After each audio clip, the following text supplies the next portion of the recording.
Well, friends, what have we learned so far in these early stages of the Hamas-Israel conflict going on right now, other than the very fact that every home ought to have a shotgun to be able to blast these flying cockroaches out of the sky? I was certainly not expecting that. What a new twist they brought to this one. But what else did we learn? I'll tell you what I've learned so far. I've learned that living in a country, a state, a municipality, whichever, that has really strict gun laws opens you up to being hunted down like dogs in the street. Because when you don't have a Second Amendment right to possess, utilize firearms, you are essentially a sitting duck.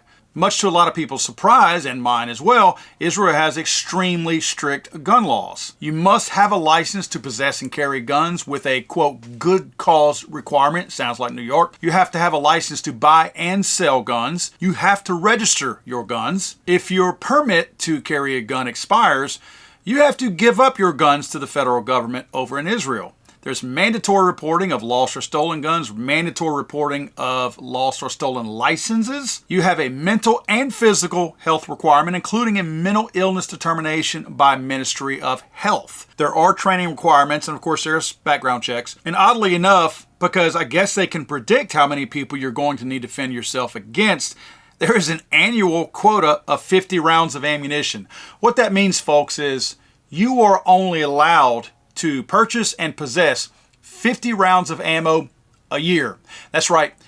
They can predict how many times you will need to fire your weapon, so you get 50 rounds a year. Now, a lot of people misunderstand. They see these pictures of these pretty Israeli girls with AR-15s slung over their back and think, well, I thought everybody had to have guns. Everybody over there has to serve in their military, the reserves and whatnot. I think they just call up 300,000 of those. All of those people who are serving, it's mandatory that they carry, right? Because they are the acting military in this very small area over there in Israel. But outside of that, if you're not in the military, you do not. You are at the mercy of all of these very strict gun laws over there. And what happened? Hundreds of people were gunned down, not only in the streets, but in their homes, dragged out of their cars, shot cold dead. Women, children, 2-year-olds were dragged out of their cars and taken back as hostages, being raped, no doubt. You know how these animals operate. So a lot is going on over there. And a lot of this could have been prevented if people didn't have such heavy and hard restrictions in order to purchase and own firearms in their own home to protect themselves. But now, the federal government over there sees, at least temporarily, the error of their ways. They realize that while all these people were restricted before, now they need these people to help protect their country. The federal government over there needs these people because the federal government failed. The federal government failed in many, many ways over there. And these people were able to breach the borders. They have borders, at least. We don't. But they were able to breach these borders and murder and kill and rape and kidnap a lot of these people. And the federal government failed at this. The federal government was not able to stop this.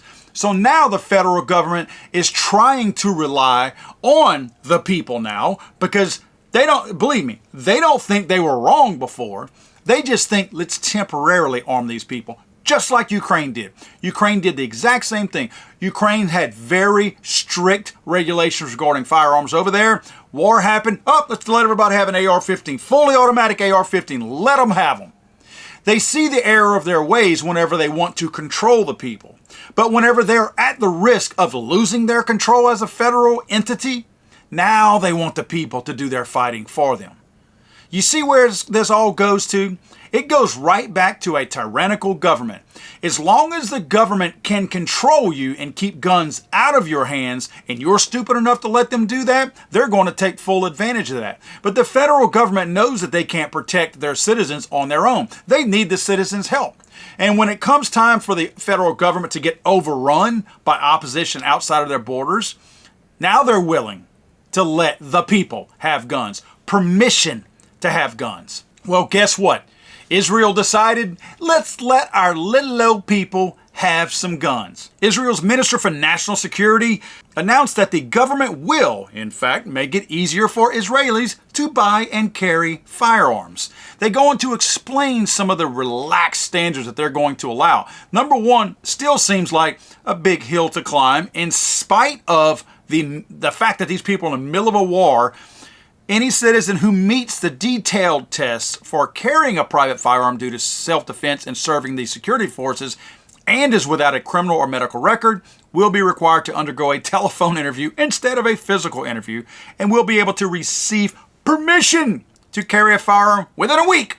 So they're going to take a week to decide if they can give you permission while they are at war and begging for people to help them defend the people that they're wanting to give permission or may give permission to have guns now.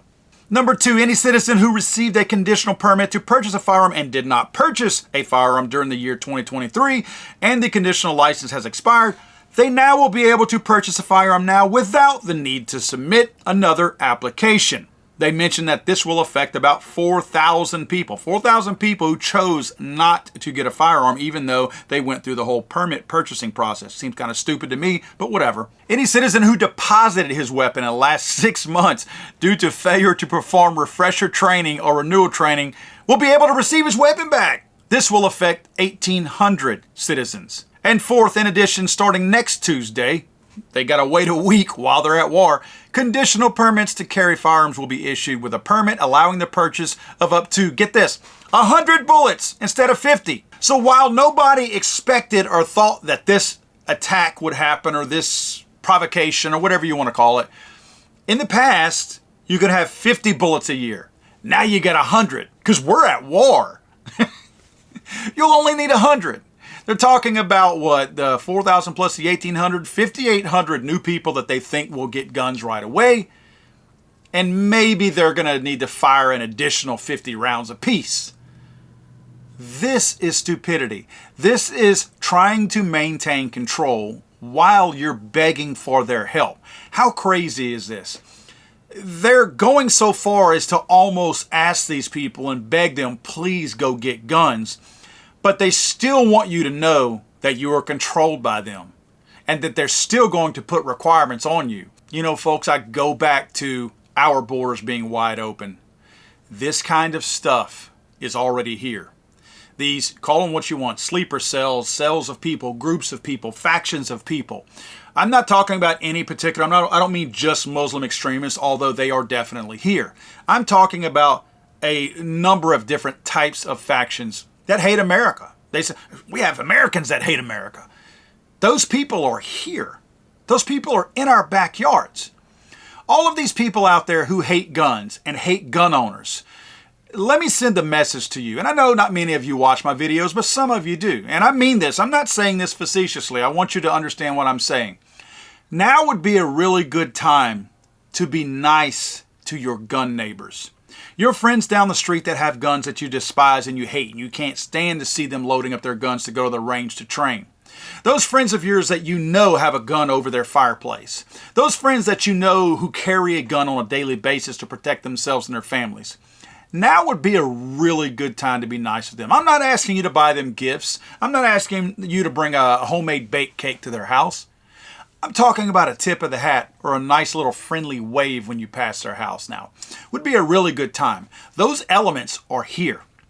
And you've been hating on these people that have been doing what they needed to do to protect themselves and their families.